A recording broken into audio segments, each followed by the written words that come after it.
오늘 사무엘하 18장은 이제 이 다윗이 비록 압살롬을 피해서 도망을 했지만 그러나 후세의 계략으로 이제 밤새 강을 건너와서 이제 전열을 정비하고 그리고 이제 본격적인 전쟁이 벌어집니다. 압살롬과 그리고 다윗의 군대가. 물론 다윗의 군대의 숫자는 그렇게 많지 않을 것이라고 우리가 짐작이 되지만 그러나 하여튼 다윗과 함께한 사람들은 아주 용사이고 정병이었고 하여튼 이 압살롬은 또 모든 이제 많은 군대 숫자를 모아가지고 진을 치고 이제 전쟁이 벌어집니다. 전쟁이 벌어지고 이제 전쟁을 하러 나갈 때에 처음에 다윗이 자기도 나가겠다고 했지만 백성들이 나가지 말라고 그렇게 말려서 자기 뒤에 있으면서 이제 그 요압과 그 군대 장관들에게 특별히 부탁을 합니다. 그래서 이 나가서 이제 싸우면서 내 아들 압살롬, 젊은 압살롬을 너그러이 대우하라. 그러니까 왕이면 전쟁을 하는 왕이면 적군을 완전히 섬멸하고 무찔러라. 이제 이래야 되는데 저 지금 자기를 반역한 압살롬, 그 아들 압살롬과 전쟁을 하러 나가는데 그 젊은 압살롬을 좀 너그러이 대하라. 더 부드럽게 좀 좋게 그렇게 대하라. 그렇게 얘기를 해줍니다. 싸우러 나가는 사람들에게 용기와 힘과 어떤 투쟁심 이런 걸 불러주는 것이 아니라 이런 말을 할 수 있다는 것은 이미 다윗에게는 이 전쟁에 있어서 하나님이 함께 하시고 결코 전쟁이 지지 않는다는 것을 알고 있습니다. 그렇기 때문에 그러한 확신 속에서 이 압살롬을 너그럽게 대해달라 그렇게 부탁을 하고 나아가고 이제 실제 이제 그 에브라임 수풀에서 전쟁을 했는데 많은 사람이 죽습니다. 참 한 사람 다윗의 범죄로 말미암아 가문의 이 압살롬이 형을 죽이고 도망가고 하는 모든 과정들 또는 반역 사건 이런 일들이 일어나면서 또 여기 보면 무리가 그저 2만 명이나 그날에 많은 사람들이 죽습니다. 그래서 참 한 사람의 범죄가 얼마나 많은 사람들에게 고통을 주느냐 하는 것도 우리가 한번 왕이면 이 높은 어떤 관직에 있으면 있을수록 더 큰 책임이 있다는 것도 우리가 한번 생각을 해야 되겠고 그리고 이제 그 과정 속에 이 압살롬에게 있어서는 성경에 보면 이 머리털에 대해서 얘기하는 사람이 바로 이 압살롬이 아주 독특한 사람입니다. 그 머리털을 자르면 무게가 얼마였더라 이렇게 그만큼 이 머리털이 아주 헤어스타일 그러면 최고의 헤어스타일이 바로 압살롬입니다. 그런데 그 머리털이 휘날리면서 그 숲을 속에서 머리가 숲을 나무가지에 걸리게 되고 그리고 자기가 타고 있던 노새는 그냥 빠져나가고 머리털이 나무에 걸려서 압살롬은 대롱대롱 달려있는 그러한 처지가 됩니다. 꼼짝을 할 수가 없습니다. 그때에 이제 요압의 그 군인 중 하나가 그를 발견을 하고 요압에게 가서 이 압살롬이 이렇게 되었다는 것을 얘기하니까 요압은 왜 안 죽였느냐 그러면서 빨리 가서 네가 죽였으면 내가 상을 줄 것인데 그러니까 이 다윗의 부탁을 이미 들은 사람이기 때문에 나는 결코 그렇게 할 수가 없습니다 합니다. 그러나 요압은 당장에 달려가서 창을 3개나 준비하고 또 호위 부관들을 데리고 가서 압살롬을 죽입니다.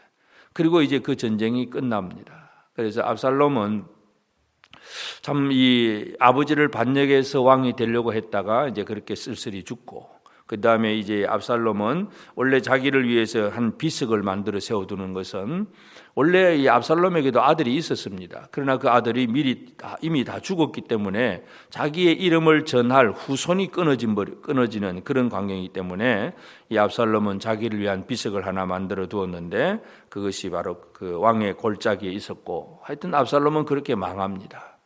이제 압살롬이 죽고 나서 이제 전쟁에서 이제 승리하고 이제 모든 것이 정리가 되는 과정 속에 아히마아스가 빨리 이제 다윗에게 가서 이 소식을 전해야 되겠다고 하니까 원래 이 아히마아스는 그 제사장의 아들로서 후세의 계략을 전달해 준 아주 똑똑한 젊은 청년입니다. 이제 빨리 또 다름질도 너무 잘하니까 빨리 가서 왕에게 소식을 전하겠다고 하니까 요압이 가지 말라고 그럽니다. 왜냐하면 요압은 다윗의 마음을 알고 있습니다. 그래서 이 압살롬이 죽었다는 소식을 전하는 것은 별로 좋은 소식이 아니다. 그러니까 너는 가지 마라. 그렇게 얘기를 하지만 아히마아스는 결코 고집하면서 자기가 가겠다고 합니다.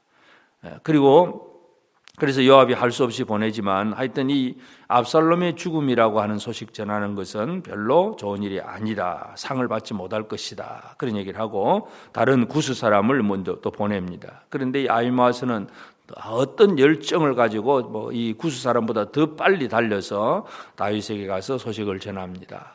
다윗이 아히마아스가 왔다는 얘기를 듣고 그는 좋은 사람이니까 좋은 소식을 가져왔을 것이다 하고 기대를 하는데, 아히마아스는 요압이 했던 말을 생각을 하고 이 아들 압살롬이 어떻게 되었느냐 물어보니까 그냥 소란이 있었는데 잘 모르겠습니다. 이제 이렇게 얼버무리면서 넘어가고, 그 다음에 이제 구스 사람이 와서 보고를 하니까 압살롬이 어떻게 되었느냐 하니까 내 주 왕의 원수와 같이 다 되기를 원합니다.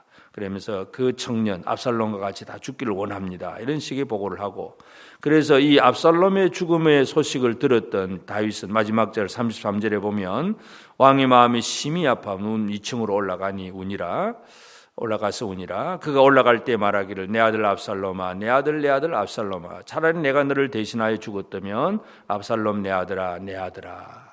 이 압살롬의 죽음에 대해서 애통하는 이런 다윗의 마음을 우리가 읽어볼 수 있습니다. 오늘 우리가 사무엘하 18장을 통해서 이해할 수 있는 것은 이 다윗의 마음은 왕의 입장에서 본다면 적군을 쳐서 이기라 하고 자기의 부하들에게 그렇게 얘기를 해야 되고, 또 특별히 반역을 일으킨 반역자, 이것은 완전히 처단을 해야 되는, 당연히 벌을 줘야 될 마음입니다. 그런데 아버지로서는 이 아들을 아끼는 마음, 이것이 가득했다는 것을 우리가 알 수 있습니다. 그 다음에 요압의 마음인데, 이 요압은 이 다윗이 압살롬을 좀 너그럽게 대하라 하는 그런 얘기를 듣고서도 요압은 오히려 왜 빨리 안 죽였냐고 따지면서 가서 빨리 찔러 죽입니다. 요압은 철저하게 정치적이고 실리적인 사람입니다. 그래서 이걸 살려두면 또 무슨 문제가 벌어질 것 같다. 빨리 처리를 해야 된다. 아버지의 사랑이냐 뭐냐 이런 거 따질 것도 없이 그냥 정치적이고 현실적이고 실리적으로 자기가 어떤 공로를 세운 사람으로서 그렇게 하겠다고 생각하는 것이 바로 요압의 마음입니다.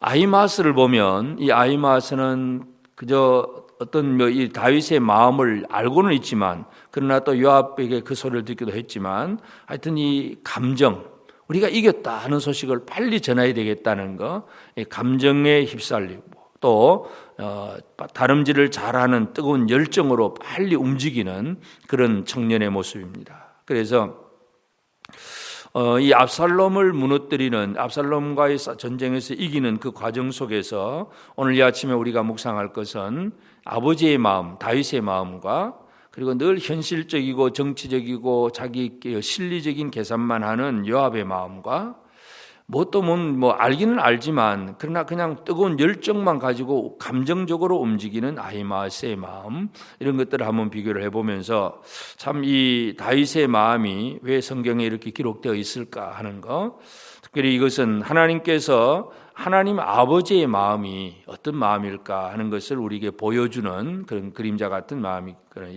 내용이기도 합니다. 그래서 오늘 우리는 참 우리가 압살롬의 처지이고 하나님 아버지 앞에서는 마땅히 죽어야 될 죄인임에도 불구하고 아버지의 마음으로 어떻게 하든지 우리를 잘 돌봐주려고 하는, 그래서 내 아들 압살롬아, 압살롬아 내 아들 이렇게 참 사랑으로 그 죽은 아들을 위해서 크게 슬퍼하는 그 다윗의 마음처럼 하나님은 죄인을 향하여서 사랑하시고 아들 내 아들 그렇게 불러주신다는 것, 이것이 바로 우리가 누리고 있는 은혜이기도 합니다. 그래서 물론 우리가 이 땅에서 실제적으로 살아갈 때에는 요압처럼 어떻게 현실적인 삶을 살 수도 있고, 또는 아히마아스처럼 감정적으로 뭔가 또 열정으로 뭔가 열심히만 하면 되는 줄로 알고 그렇게 살고 있긴 하지만, 진짜 우리에게 필요한 것은 하나님 아버지의 마음을 이해하는 것입니다. 그래서 오늘 이 아침 사무엘하 18장을 통해서 다윗의 군대와 압살롬의 군대가 전쟁을 하는 그 과정에서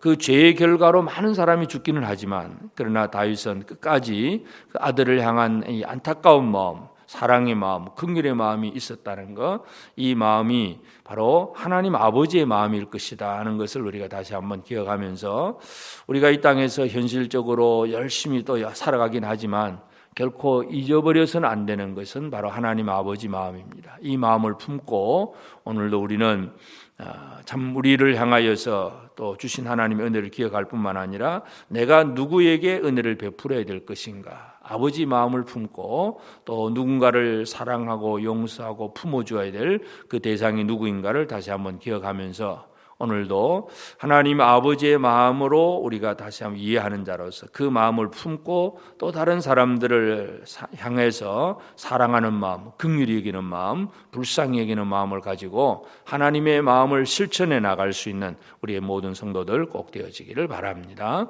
기도하십시다. 하나님 아버지, 크신 은혜를 감사하고 감사합니다. 아버지, 참으로 하나님께서 우리를 바라보실 때, 우리의 죄악을 바라보실 때에는 우리가 마땅히 죽어서 어찌할 바를 알 수도 없이 그냥 멸망당할 존재이지만 하나님의 그 극진하신 사랑 속에서 우리를 향하여서 주의 긍휼과 그의 주의 자비하심을 베풀어 주셔서 아들을 보내어서 우리를 구원하신 아버지의 그 놀라운 사랑을 오늘 이 아침 다시금 묵상하며 감사를 드립니다. 하나님 아버지, 다윗이 아들 압살롬을 향한 그 애틋한 마음을 가지고 있던 것처럼 오늘 우리를 향하신 아버지 하나님의 마음이 그러한 줄로 믿고 감사를 드립니다. 하나님의 마음이 아니면, 그 사랑의 마음이 아니면 우리가 살아갈 수가 없는데 이 은혜를 우리가 받았사오니 이제 우리가 하나님 아버지의 마음을 품고 사는 자들이 되게 하옵소서. 우리가 이 세상에서 요압처럼 계산하고 실리적으로 판단을 하고 또 아히마아스처럼 열심히 노력도 하고 또 달리기도 해야 되겠지만 결코 우리가 잊어서는 안 되는 것이 하나님 아버지의 마음으로 알게 하시사 오늘도 이 아침에 기도하는 성도들에게 아버지의 마음을 품게 하옵소서. 그래서 우리가 누구를 긍휼히 여기고 누구를 불쌍히 여기게 될지를 알게 하시고 오늘 우리 주변의 많은 영혼들, 죄악으로 죽어가야 되는 그 많은 불쌍한 영혼들을 생각하는 자들이 되게 하시고 그들을 향하여 사랑과 긍휼과 자비의 마음을 품고 그들을 위해서 기도하며 복음을 전하며 사랑할 수 있는 귀한 삶을 살아가는 우리 모든 성도들의 삶이 되도록 도와주옵소서. 오늘 모든 것 다 주님 손에 내어 맡깁니다. 사랑하는 성도들의 가정과 직장과 또 하는 모든 일들, 또 우리 자녀들의 학업 생활 속에 은혜를 베풀어 주시고 하나님 아버지 이 결실의 계절에 하나님 아버지 이 세상의 어떤 이 과일나무나 이 곡식들이 다 익어가는 계절인데 하나님 우리가 영적인 면에서도 우리에게 이 영적인 그런 열매들이 맺혀지게 하옵소서. 복음을 전하는 자들의 전도의 열매가 맺혀지게 하시고 기도하는 자들이 기도 응답의 열매가 맺혀지게 하옵소서. 성령의 충만한 열매들이 맺혀질 수 있는 우리 모든 성도들의 삶이 되게 하여 주옵소서. 가을 대신방을 또 시작하고자 합니다. 사랑하는 성도들의 가정마다 은혜 주시고 성도들의 가정에 기도하는 제목들이 이 신방을 통해서 다 응답받는 귀한 일들이 이 신방의 모든 과정들을 통해서 이루어지도록 도와주옵소서. 함께 모여서 예배를 하거나 또는 영상으로 예배를 하거나 어떠한 상황 속에서도 이 대신방을 통해서 주의 놀라운 은혜를 체험할 수 있는 복된 우리 모든 성도들 가정되도록 도와주옵소서. 이 아침에 깨어서 기도하는 성도들을 기억하시고 주의 풍성한 은총을 기도하는 성도들에게 더하여 주시옵소서. 감사하옵고 예수님의 이름으로 기도드리옵나이다. 아멘. 하늘에 계신 우리 아버지의 이름을 거룩하게 하시며 아버지의 나라가 오게 하시며 아버지의 뜻이 하늘에서와 같이 땅에서도 이루어지게 하소서. 오늘 우리에게 일용할 양식을 주시고 우리가 우리에게 잘못한 사람을 용서하여 준 것 같이 우리 죄를 용서하여 주시고 우리를 시험에 빠지지 않게 하시고 악에서 구하소서. 나라와 권능과 영광이 영원히 아버지의 것입니다. 아멘.